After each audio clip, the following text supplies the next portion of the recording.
Hello friends, welcome to my channel Foodify. ಇವತ್ತು ನಾನು ನಿಮ್ಗೆ ಆಲೂಗಡ್ಡೆ ಬಜ್ಜಿ ಮಾಡೋದು ಹೆಂಗೆ ಅನ್ಕೊಂಡು ತೋರಿಸ್ಕೊಡ್ತೆ ಅಕ್ಕ. ಇದಕ್ಕೆ ಬೇಕಾದ್ದು ಆಲೂಗಡ್ಡೆ, ಒಣಮೆಣಸು, ಸಾಸಿವೆ, ಆಮೇಲೆ ಸ್ವಲ್ಪ ಹಸಿಮೆಣಸು, ಆಮೇಲೆ ಸ್ವಲ್ಪ ಮೊಸರು. ಫಸ್ಟ್ಗೆ ಆಲೂಗಡ್ಡೆನ ಒಂದು ಪಾತ್ರಕ್ಕೆ ಹಾಕಿ ಸ್ಮ್ಯಾಶ್ ಮಾಡಿ ಬೇಯಿಸ್ಕೊಂಡಿದ್ದ ಆಲೂಗಡ್ಡೆನ ಒಂದು ಪಾತ್ರಕ್ಕೆ ಹಾಕಿದ ನಂತರ ಮೊಸರನ್ನು ಹಾಕಿ, ಆಮೇಲೆ ರುಚಿಗೆ ತಕ್ಕಷ್ಟು ಉಪ್ಪು ಹಾಕೋ.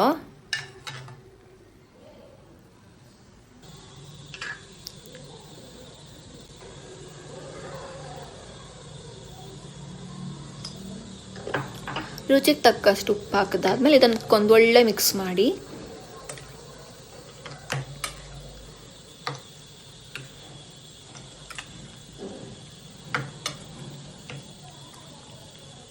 ನೀವು ಬೇಕಿದ್ದೆ ಸ್ವಲ್ಪ ಮೊಸರನ್ನ ನೀರು ಮಾಡಿ ಹಾಕೊಳ್ಳಿ. ನಾನು ಸ್ವಲ್ಪ ದಪ್ಪ ಮಾಡಿ ಹಾಕಿದ್ದೆ.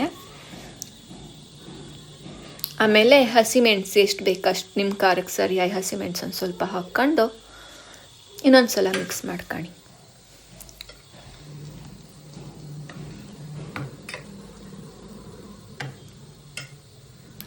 ಈಗ ಒಣಮೆಣಸಿನ ಒಗ್ಗರಣೆ ಮಾಡ್ಕೊಂಬ. ನಾವು ಇದಕ್ಕೆ ಸಾಸಿವೆ, ಒಣಮೆಣಸು ಇಷ್ಟೇ ಹಾಕಿ ಒಂದು ಒಗ್ಗರಣೆ ಮಾಡ್ಕೊಂಬ.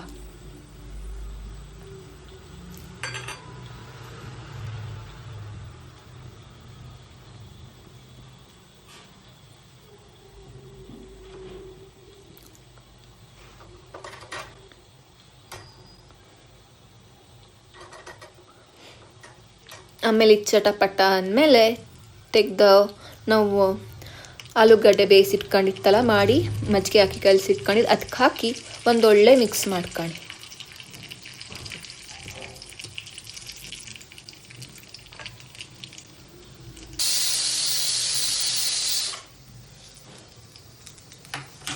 ಇಷ್ಟೇ ಕಣಿ. ಇದನ್ನು ಅನ್ನದ ಜೊತೆ ಹಾಕಿ ಕಲಸಿ ಊಟ ಮಾಡಿದ್ರೆ ಎಷ್ಟು ಒಳ್ಳೆ ಅದು ಗೊತ್ತಾ.